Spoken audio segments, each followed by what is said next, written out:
Picture Brixton on a Saturday.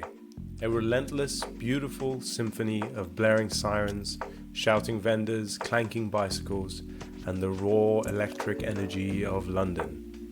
It is the absolute last place you'd expect to find 30 people sitting together in absolute stillness, meditating.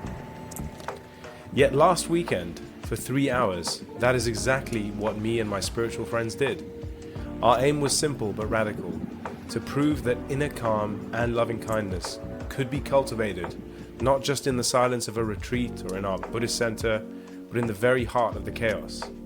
We all know that feeling when you walk into a temple or into a church, how the atmosphere hits you like a wall of peace, hushing even the wildest minds, the chaotic individuals, and a deep respect for the sacred seems to just manifest itself. We wanted to know if that same stillness of these 30 meditators could manifest that exact same temple-like stillness and sacredness inside one of the most busiest, most unpredictable squares in the city.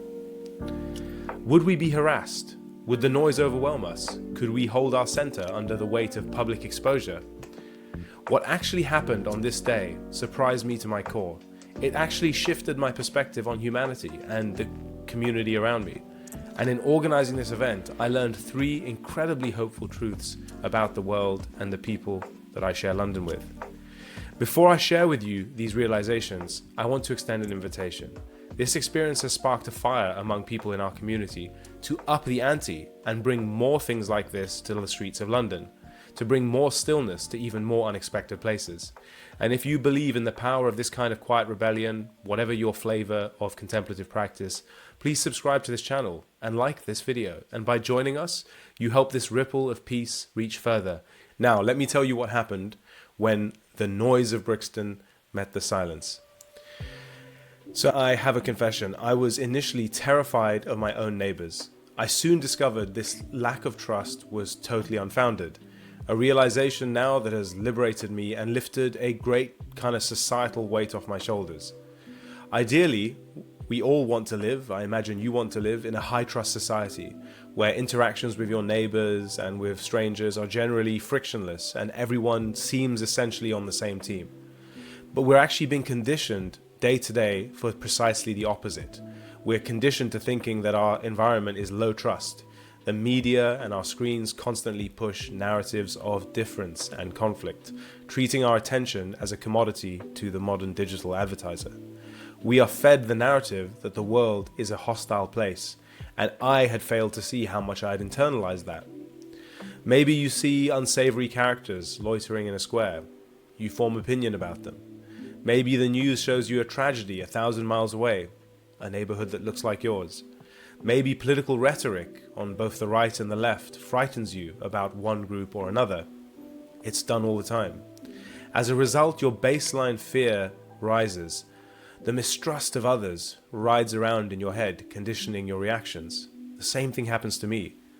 I meet the world with suspicion, and the world, in turn, becomes suspicious of us. Coming into this event, I felt this dread, like this specific square is known for a lot of addicts, drug taking, drug dealing, shouting, and weekend friction, albeit usually in the nighttime, and we were there in the morning.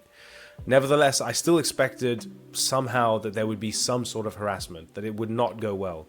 I expected even to be spat on, or for water to be thrown at us, for people with their bicycles to be angry that we're in their way.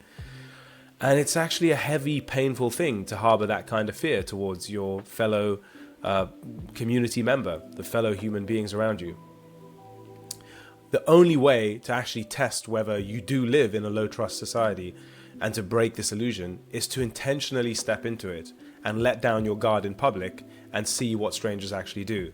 So in a way, I'm proud of all the other meditators that joined me. It took some kind of courage, because if they felt the same way I did about what to expect, then perhaps they also were quite fearsome going in. I'm thrilled to report that my fears were complete ghosts. We were not bothered. In fact, we were embraced by all of the people of that square. So this brings me to the first great learning, and I want to expound on that a little bit. It's that people possess a quiet, unspoken yearning for peace. See, in Buddhism, there's this figure called Mara, and he's the personification of distraction and illusion. And he's constantly tempting us and finding creative ways to bring us back thirsting for worldly things, to pull us away from enlightenment, back into drug addiction, to drinking, to partying, to just getting embroiled in arguments and the next shiny experience that's always on offer. Yet when faced with true stillness, it seems that people, cross-culturally, cross-religion, they still pause. Nobody came to disrupt our peace. We had a man who was clearly, down on his luck, disheveled, in tattered clothing, who was drinking beer at 10 a.m., who simply came and sat next to us in silence, and he drank like 6 beers in front of us. But he didn't say a word. He just sort of was with us. We had people walking past singing, "Raise the consciousness of Brixton." We had individuals who were clearly struggling with mental illness, who'd been shouting around the square, and they would walk over to us, shouting and shouting, only to stop when met and quieted by the silence. It was as if even the most chaotic minds that the community had, for all the reasons for all the myriad reasons why they're like that, and of course the empathy goes out to them, but they were the most chaotic minds, let's say, in the community. Even they seemed to recognize that what we were doing was a kind of valuable thing. Because seeing this group of meditators offers a sudden, accessible permission slip to their own yearning to quieten down, calm down, find peace, and find joy. So that's my first learning, is that people were absolutely not there to harass us. There was no reason to mistrust them. In fact, there was every reason to trust them, and that I could actually have people hold a space for me in the most vulnerable thing that I do, which is meditate. They were literally on board with all of that. It's beautiful. So after the first hour, when I was realizing that we were being held by the community and that everyone was safe, nothing was going to go wrong, that realization then led me into the second one, which meant I could finally totally relax. This relaxation allowed me to focus on my next learning. So despite the intense commotion of Brixton, the hectic energy transmuted into the most amazing stillness. It reminded me of a T.S. Eliot quote, that the dancing shall be the stillness.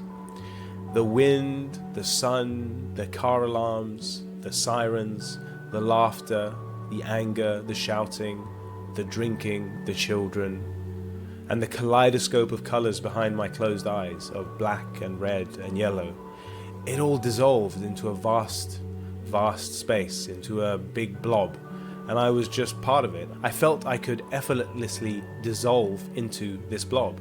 So in this local sense, I was the place and the place was me, and I've just never felt it easier to dissolve into my surroundings. It's almost as if the more noise there was, the more chaos there was, the stiller it became. Above us while we were meditating was an amazing oak tree that gave us shade the entire day. A passerby whispered to me, "It's the Bodhi Tree of Brixton." Man, it's the Brixton Bodhi Tree right there. Yeah. Well, we'll turn it into the Brixton Bodhi Tree. A tree that I and my friends had walked past every day without noticing had suddenly become, in my mind, a sacred canopy, and it was this stranger that put this idea in my head. We now all love referring to it as the Bodhi Tree of Brixton. We were in the eye under this tree of this whirling storm, and in the eye of every storm is this stillness. That's really what I experienced. So that's my second big learning, is that public meditation actually makes finding stillness easier.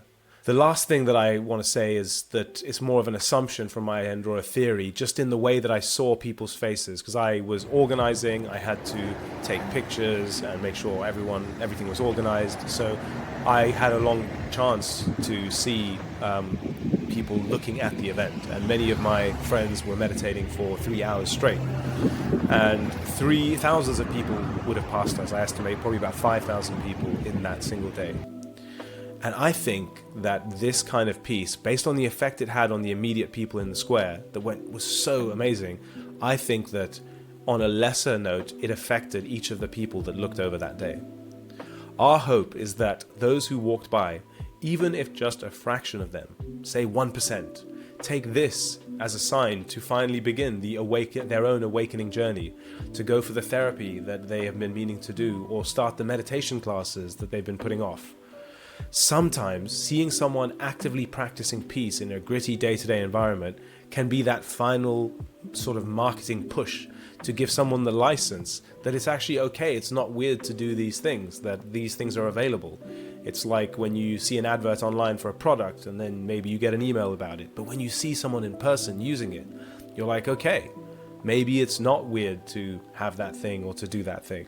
And I think that's the main power of these public events, and I really felt it in the way people were looking over at the 30 of us. It felt like the double takes, some people just stopping and pausing for even 30 seconds, looking at it. Many passers-by I spoke to while I was getting water for people said things like, oh, I've been meaning to get into this, or this looks, I've got to text my friend, this is a sign. Things like that, just that I picked up on the edges. And I think that if even 1% of people go that way, that's this ripple effect that we all need as a society, as a counterbalance to the doom scrolling and the negative stuff coming out of our algorithmic smartphone social media feeds. Honestly, I did not expect to feel so in sync with such a chaotic place. I didn't expect that tremendous calm could arise from tremendous commotion, and I certainly didn't expect my fellow strangers of Brixton, especially the most overlooked and disheveled among society, could be relied upon to protect a sacred space that we tried to create in this public experiment. As one passerby shouted at us during this meditation, that is power. Thank you to that person who spurred each of us on in our quest to conquer our ungovernable minds. It truly is a power, my friend. Peace is not passive. It is a powerful, burning fire. I hope you can subscribe and like this video if you believe in that same sentiment and want to help this go forward. Thanks very much, and apologies for being so nasal on this video. I am nursing a cold that is hopefully going to stop very soon, and see you for the next one. Take care.